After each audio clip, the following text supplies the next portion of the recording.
आज कला विकास केन्द्र रे गुरु स्मरण एक कार्यक्रम होता से कार्यक्रम कर्णबोध गीतिनाट्य परिवेशन कर गुरु स्वर्गत नारायण सिंह को उपलक्षे। नारायण सिंह एपरी जन गुरु थे मु तो भावी जे सारा संसार खोजिले एभली लोक मिलवे एत नम्र शांत एते सी माने स्वर को आपणार करला भाया लोकटा थे कथार माने गोटे पद कथार मन पूरा आत्मा शांति हो जाए आम हरई माने बहुत बड़ जिन हरईदेलु बोले आम सब अनुभव कर।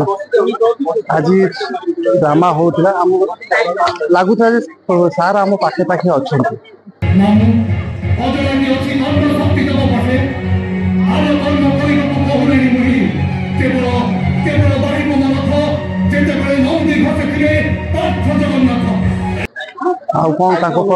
विषय जिते कहले भी से कम हो। आज मु मुख्य चरित्र कर्ण भूमिकार अभिनय करी सार जो डायरेक्शन प्रथम सार सार ही मत कर्ण भूमिकार चयन करते भारती कृष्ण सार सी भी मत से कर्ण भूमिकार चयन कर भावुँ श्रम सार्थक हो। धन्यवाद।